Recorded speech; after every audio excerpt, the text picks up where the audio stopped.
Welcome to NarrativeNook audio tales where enchanted stories come to life.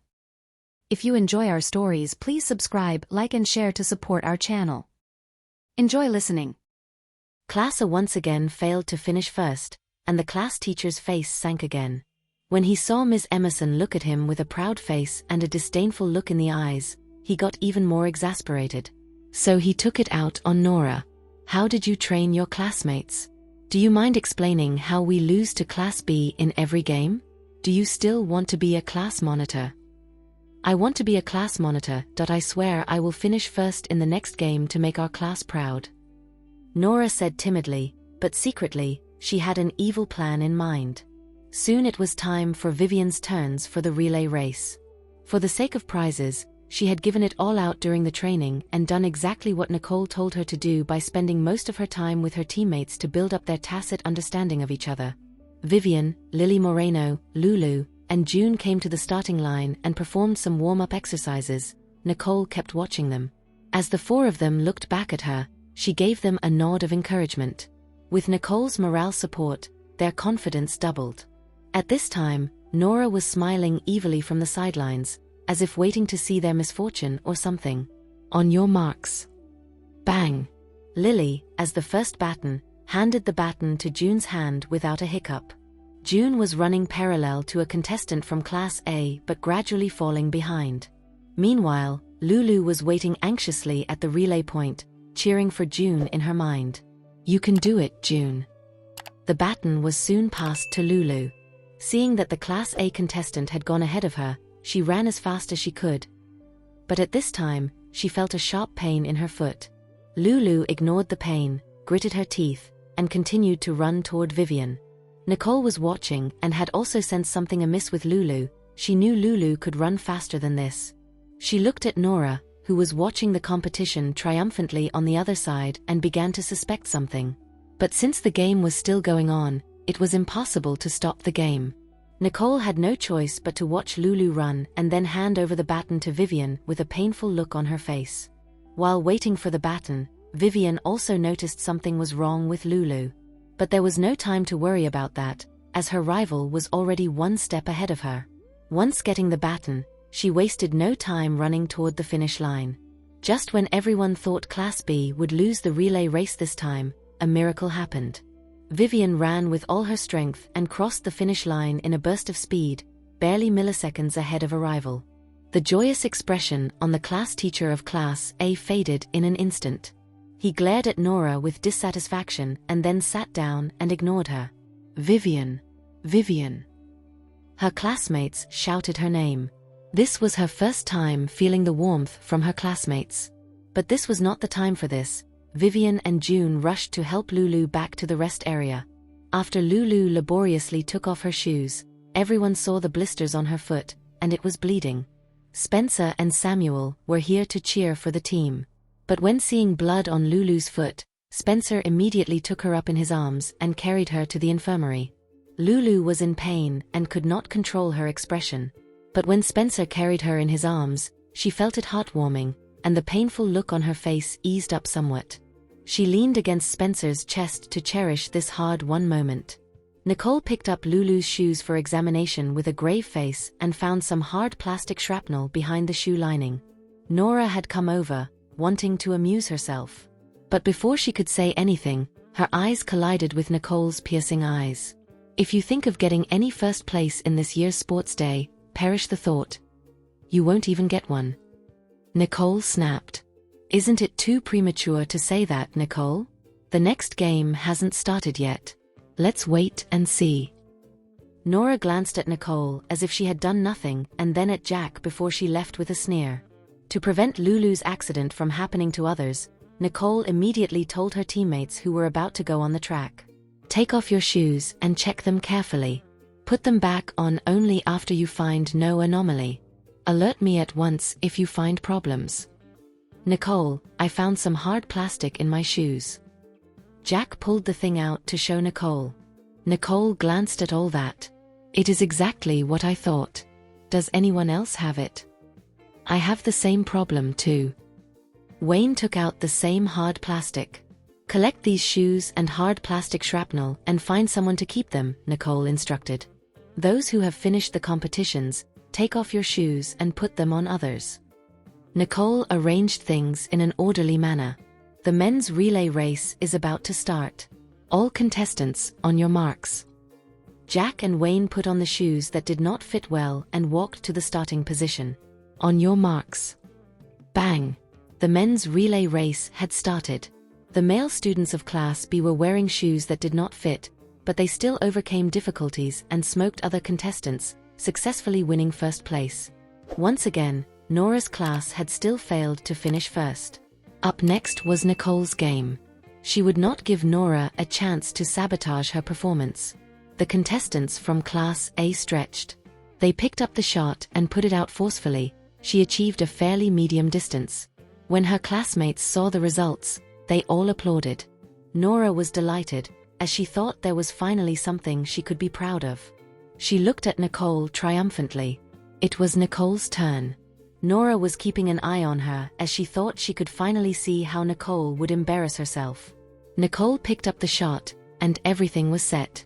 She glanced sideways at Nora before putting the shot out gently, and the shot flew beyond the farthest line. Even the referee was stunned for a moment before making the announcement. Nicole just broke the record at 21 meters. She won first place. Everyone, irrespective of classes, went apes. They all looked surprised. Nicole is incredible. I heard that she made a record distance during the training. I didn't expect her to do this today. Absolutely. That's farther than the national champion could achieve, right? The students who watched the competition were all talking about it. Nora's face turned pale, and her arrogant attitude was no more. Her class teacher's expression had completely collapsed. Nora, what have you all practiced all this while? Is this what you all have got? The other classes have won all first places. You're a real disappointment to me. The class teacher said angrily and then left the scene. Nora had worked hard to train her classmates, but she still could not beat Nicole. She stomped her feet in anger and frustration. Nicole, why did you come to the Royal Creek Institute to mess up my life? In the following competitions, Nicole showed her strength and won first place in all the games. It stunned her classmates and teachers. She now became famous throughout the school, and Ms. Emerson felt very proud of her. It was not just Nora who saw Nicole's success and fame. Snow and Rain were also watching the 11th grade competition. They all were pissed at seeing Nicole's success. What has she done that she could take first place in all the competitions? Something must be amiss. Rain would rather believe that Nicole had cheated. Snow, it is your turn now. Some classmates called out to her again. Here I come. Snow hurried over. Because of the lack of intense training, Snow became physically exhausted halfway through the competition. She finished last. Rain was slightly better than Snow but did not make it into the top 3. Exactly. She is also from the Riddle family, yet nothing like Nicole. Such a stark contrast. If I were here, I would have been too embarrassed to stay here. Shut your dirty mouth. I'll cut off your tongue if you say it again. Rain stepped out angrily, trying to argue with them, but Snow stopped her. Don't bark up the wrong tree. Nicole is the one to blame. If not for her, these people would not have taunted us. Snow looked at Nicole with frosty eyes. It had now moved on to pole jump, which was an event June loved. After warming up, she walked to the field. But as she walked past Snow, a leg was quietly extended, tripping her up. She fell to the ground, injuring her palms and knees. June had no choice but to give up the competition and let her substitute take her place. Nicole had previously signed up for all the events. As some of her classmates liked to take part in some of these events, she gave way to her classmates while she would be a substitute. Everything had gone on smoothly, and her classmates had also performed well. But in June's turn, an accident happened. Nicole asked Samuel to take care of June while she came onto the field. The audience rose in a hullabaloo when they saw Nicole again. Nicole, go, go, go. Nicole swept her eyes over her classmates, who were cheering her, then picked up the pole and launched it into the air. She broke the national record. The TV station had recorded her wonderful action, and there was thunderous applause from the audience. Nicole enjoyed more fame and grabbed even more limelight. This year's sports day was concluded. At first, snow and rain were expecting to see Nicole embarrass herself. But things did not turn out as expected, and they had indirectly helped Nicole gain more fame instead. So they left the scene in exasperation. The TV station requested to interview Nicole, but she declined it and recommended Gary as the class representative for an interview. Gary never liked to appear in front of the camera, but since Nicole had asked, he had no choice but to agree. Nicole was thinking of going to the infirmary to check on Lulu's foot injury, but she heard that Lulu had been back in the dormitory. So she went straight back there. As soon as she entered the door, she saw Lulu sitting against the wall. Nicole came up to her and asked with concern, "Does it still hurt? What did the doctor say?" "I feel better after seeing you." Lulu looked at Nicole with a smile. "Silly girl, am I your panacea?" "Nicole, how were the subsequent events going?" Lulu was injured and left the scene early, so she missed a lot of the actions. "It was awesome. Our class has taken the most first place, and you share part of the credit," Nicole said. "Really? That is amazing. Do you know that our class has never won first place before? Had it not been for you becoming the class monitor, we would have remained at the bottom of the barrel. Thanks to you for giving us training. Nicole, you are awesome." Lulu was genuinely happy. "You're wrong. It's not my credit alone. It's the result of everyone working together. Class B is the best." Nicole was not carried away but remained humble even though she had scored so many firsts. "Yes, Class B is the best." Lulu shouted in the dormitory. "Where is June? Why didn't I see her back?" Lulu was asking when June walked in slowly from outside. "I'm back." "June, how did you get hurt too?" Lulu was taken aback, her heart skipping a beat at the sight of the bandage on June's leg. Nicole stepped up and helped her sit down. "What the hell is going on?" "Before the last pole jump event, I accidentally tripped and fell." June was disappointed that she did not get to compete. "You should have been more careful." Now Nicole is the only person who hasn't been injured and could move around freely in the dormitory. What should have been a word of concern coming out of Lulu's mouth turned out to be a little funny. The three of them looked at each other and burst into laughter. Suddenly there was a knock at the dormitory's door. Nicole went to answer the door. It was Spencer and Samuel. "Oh my God. You guys actually came to the girls' dormitory?" Nicole exclaimed. "Is Lulu here? Is June here?" Nicole could immediately tell why the two guys came. "I will leave you guys to it. I will leave first, as I still have something to do." Nicole actually did not want to be a third wheel here, so she left. She came in front of the classroom and pushed open the door. Ms. Emerson was excitedly praising everyone. When she saw Nicole, she immediately invited Nicole to the podium. "Nicole has done great today, and because of that, our class has become the envy of teachers and students in the school. Please give Nicole a big round of applause." Ms. Emerson took the lead, and warm applause from everyone followed. Nicole hurriedly motioned for everyone to calm down. "Ms. Emerson, the honor belongs to all the students, and everyone's performance has exceeded expectations." Nicole praised everyone instead of taking all the credit for herself. "Yes, Nicole is right. It's our collective honor. But it was Nicole who trained you all. So I have decided that during my class in the afternoon, you all may move freely." Ms. Emerson had never been so happy as she was today. In the past, Class A had always been outperforming Class B. Today, she could finally hold her head high.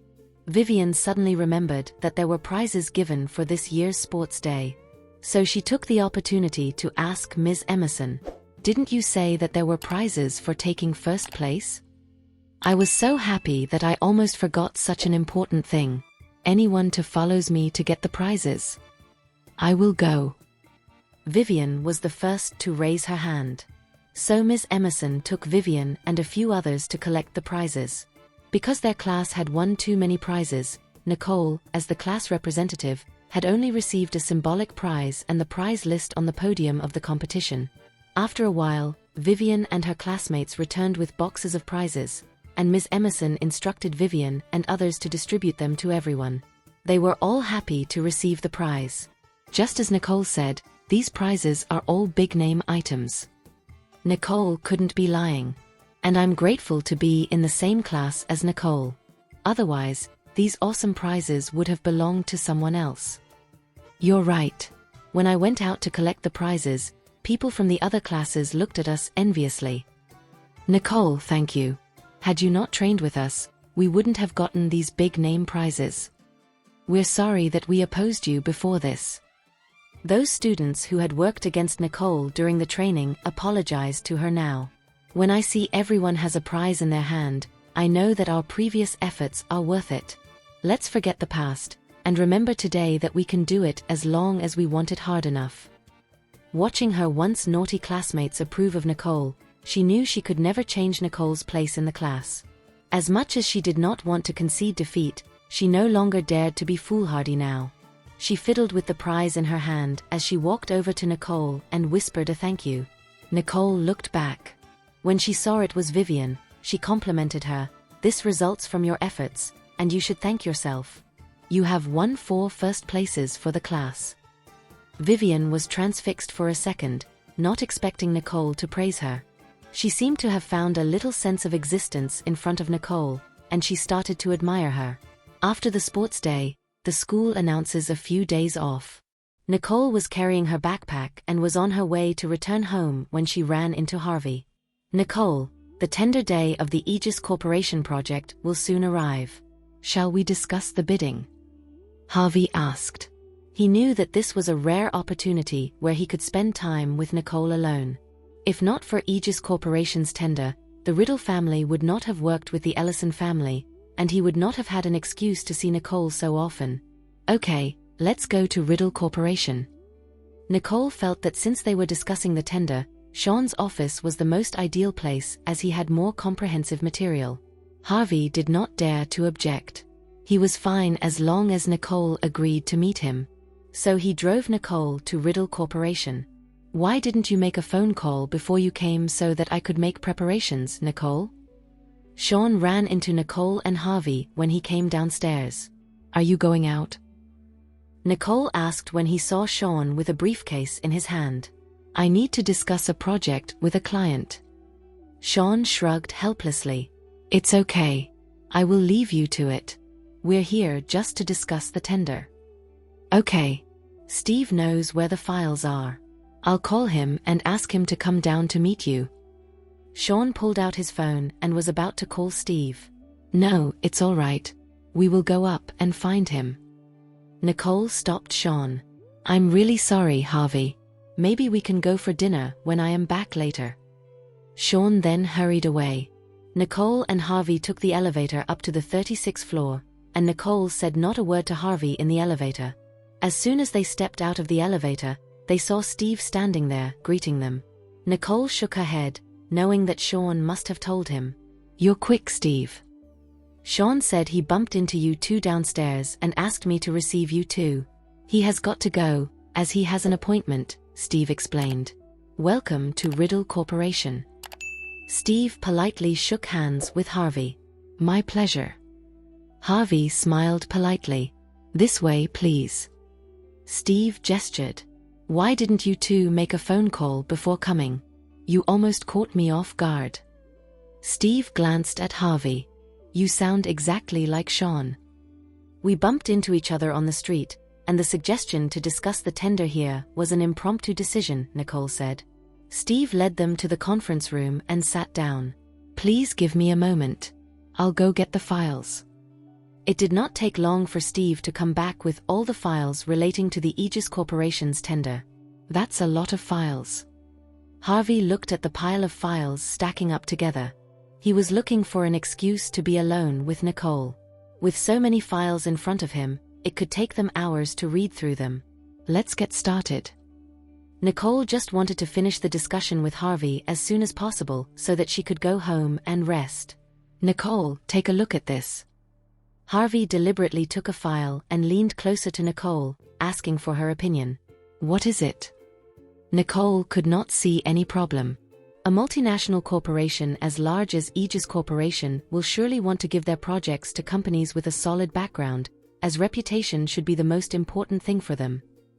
We need more precious data for our bidding documents. Harvey said. You're right, I also think the same. Steve, take note of what Harvey said, and have Sean revise it when he returns. Okay. Harvey made a few more changes, and after each revision, he confirmed it with Nicole before finalizing it. In fact, they were all minor details. After sitting in the conference room of Riddle Corporation for nearly 2 hours, Harvey could not stay still. He looked at Nicole, who was still studying the materials. Nicole, why don't we stop here for today? It's getting late. Nicole looked outside. The city lights were already on. Okay, let's go then. Steve, we're leaving. Do you want to come along? Nicole asked. Steve had long since seen Harvey's affection for Nicole. He waved his hand. I still have some work to do. You guys leave first. Okay, then we will go first. See you later, Mr. Riddle, Harvey said to Steve. See you later. In the car, Harvey broke the silence. I'm sorry that I dragged you over to work today when you were supposed to be resting after the game. But since we haven't even eaten anything, may I treat you to a casual dinner? Harvey finally said what he most wanted to say. Like you said, I'm exhausted today and want to go home early to rest. Sorry.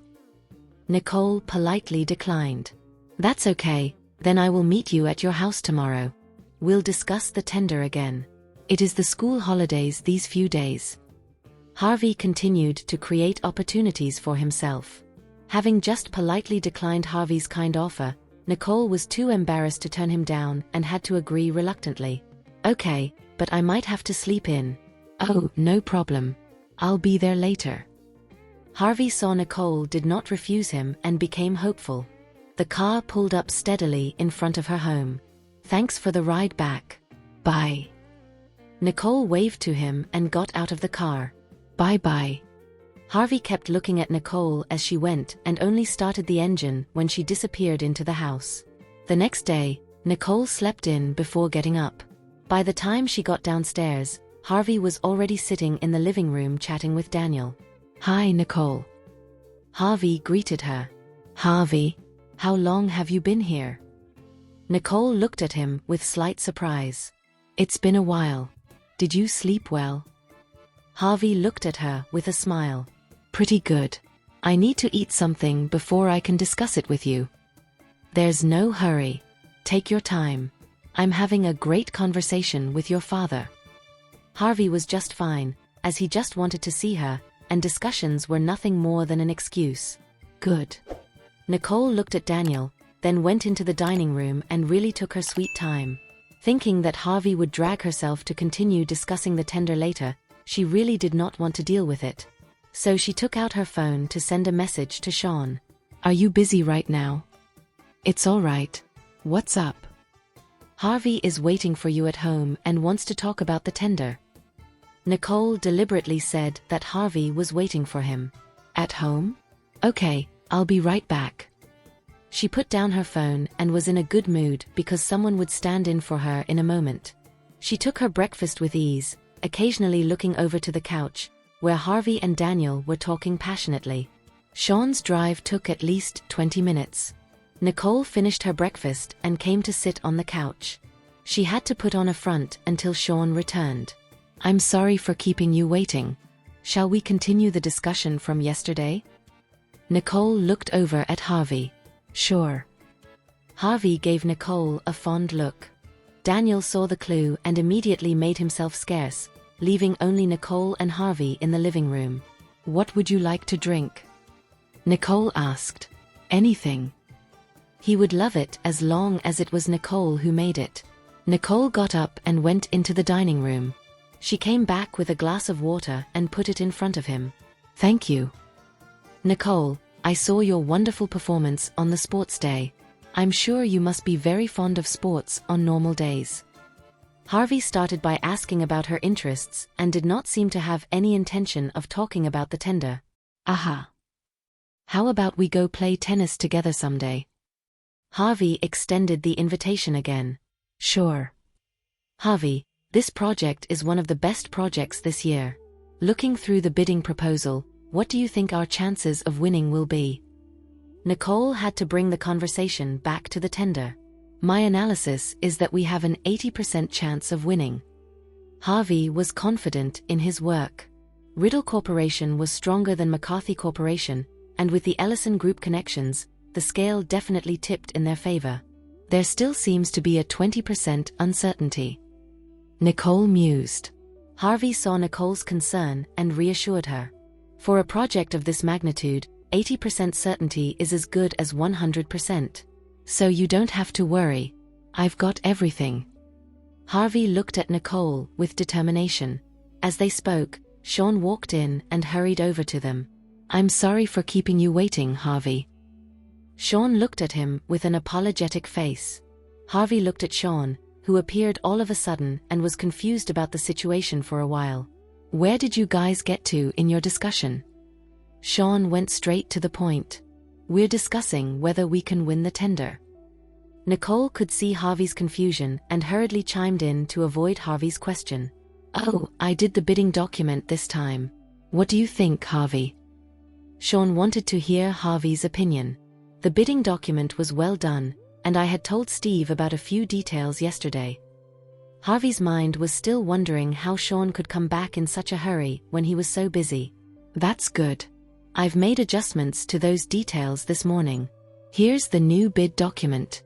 Take a look. Sean said as he took the new bid document out of his briefcase and handed it to Harvey. Harvey glanced at Nicole, who only smiled with a nod. So he took it in his hand and browsed through it. Good, Harvey said. I just got word that the bidding date has been moved up. Sean brought heavy news. The date has been moved up? What day? Nicole and Harvey asked in unison. Tomorrow. Sean looked at them with a serious face. Tomorrow? So soon? Nicole whispered. Harvey said softly to Nicole, Relax, we will win the tender. Since the bidding session is tomorrow, I have to go back and get ready too. Harvey got to his feet at once. Nicole nodded. I will see you tomorrow at the tender. Harvey expected Nicole to see him out, but instead, she just said goodbye. Okay, see you tomorrow. I will see you out. Sean looked over at him. Harvey glanced at Sean and nodded gently. Nicole felt much at ease after Harvey left.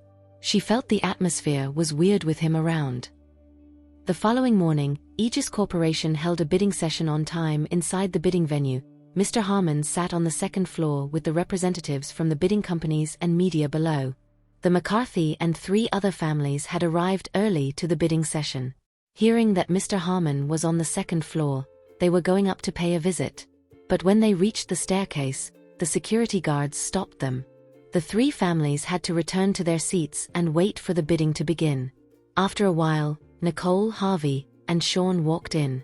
Luke saw the 3 of them and came up to provoke them. Harvey, didn't Mr. Ellison come today? Luke asked as he did not see Mr. Ellison. My grandfather has other things to do. So he won't be coming today. If your company wants this project, I won't compete with you.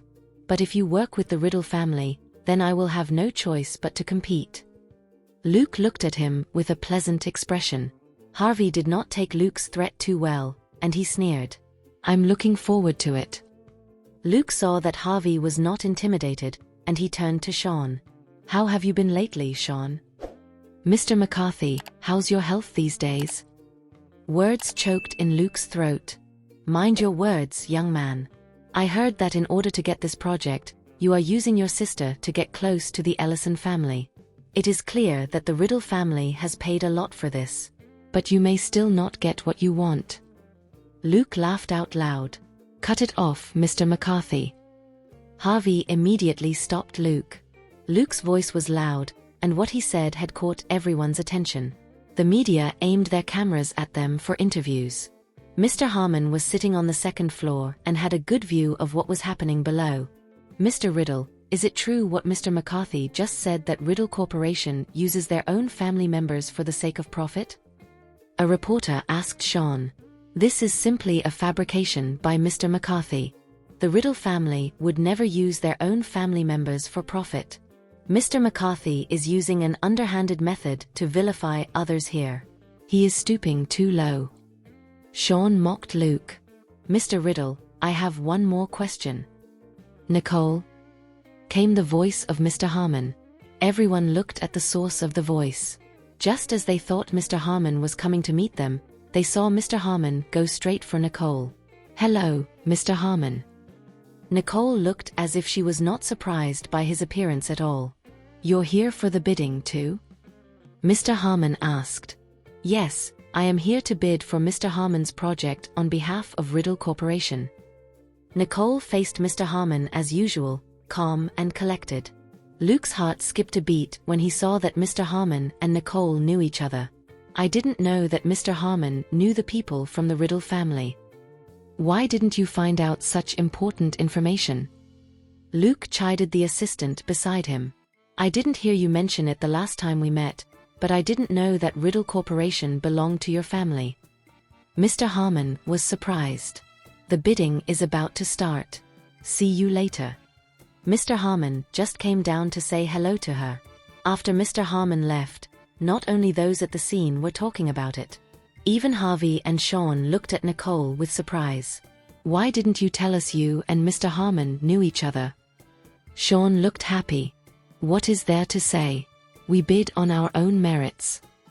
Nicole instantly poured cold water on Sean's suggestion. Immediately, a leader from Aegis Corporation came on stage to say some words of thanks, and then a staff member read out the bid evaluation principles and things to note before he proclaimed the start of the bidding process. "The bidding has now officially started." The person in charge of the project walked up to the stage and started introducing the project. "The above is the content of this project." Next, a staff member confirmed that all the bidders were present and then went through some more procedures. "It is the bid opening time." Harvey looked at Nicole and reassured her. "Don't be nervous. We'll get it." "I'm not nervous. It's just too boring to sit here." Nicole gave an unexpected reply. After the bid opening and quoting, the project manager made the last announcement. "The winning bid for the Aegis Corporation project goes to Riddle Corporation." Sean and Harvey breathed a sigh of relief. At this time, the McCarthy family members stood up to oppose the outcome of the bid. Mr. Harmon gave Luke a sharp look, and Luke immediately flinched. The project manager stepped forward and looked at Luke with impartiality. "Aegis Corporation's bids have always been fair and impartial. Are you questioning Aegis Corporation?" Luke and the others were too scared to speak again. After the bidding was concluded, Nicole, Harvey, and Sean were heading out the door when Luke suddenly came over and said with a smile, "Sean, Riddle Corporation was expected to win this time. After all, your company is already strong enough. Not to mention you now have the Ellison family backing you up. Congratulations." Sean exchanged a look with Nicole and Harvey, wondering what this cunning man was trying to pull here. "Thank you, Mr. McCarthy." Sean did not want to say more. He walked past Luke and left. Seeing the three of them leave, Luke was exasperated. "If it weren't for Mr. Harmon, do you think you could win the bid?" In the car, Nicole made a phone call to Daniel. "The bidding session is over. We won the bid." "Really?" Daniel was holding the phone in excitement. "When you guys return, we will celebrate. By the way, invite Harvey to join us." "Okay." Nicole was happy to win the bid today, so she did not mind having Harvey come along. Today, Nicole went shopping and ran into Nora, who was happily chatting with her friends.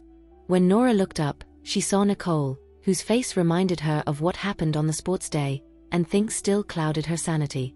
"Nicole, I didn't expect to run into you, yokel."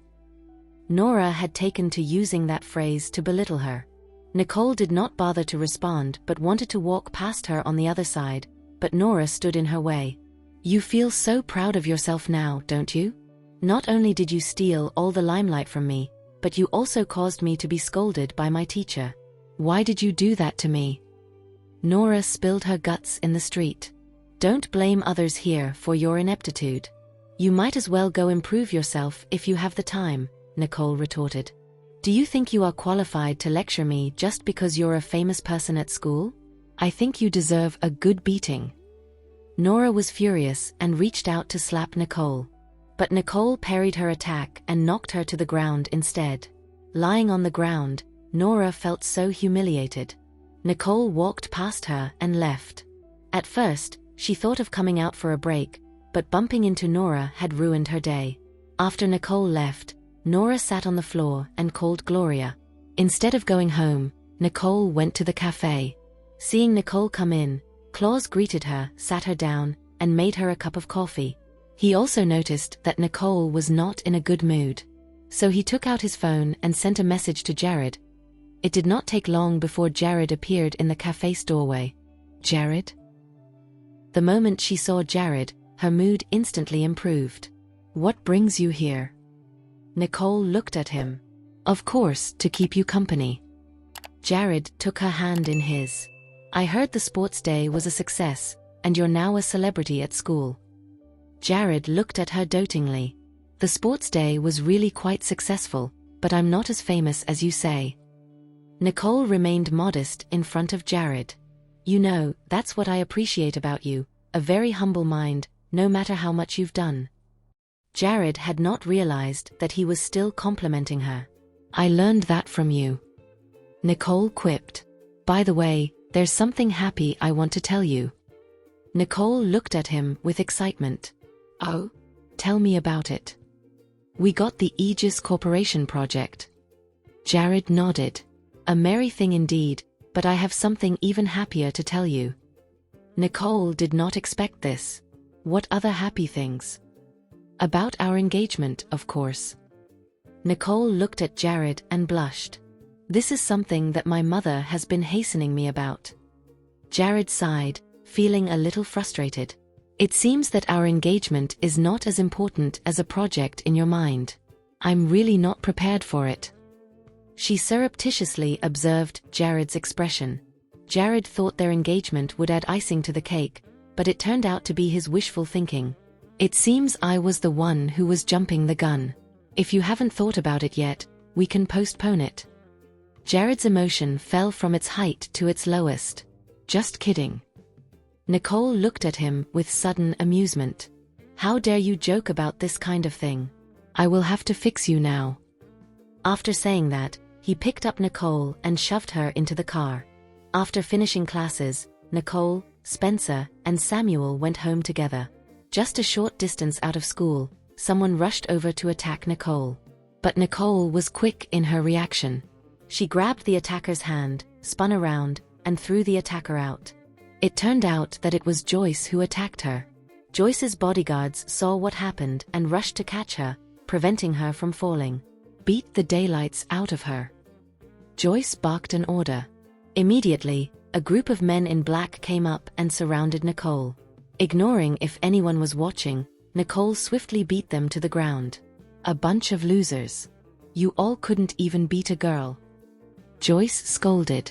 Maybe they had underestimated Nicole. The men in black got up from the ground and charged at Nicole again with their best moves. But they still ended up losing, just like before, getting beaten to the ground within a few rounds. This time, these men in black had a hard time even getting up. Many students saw the fight and exclaimed in awe. Thank you for listening.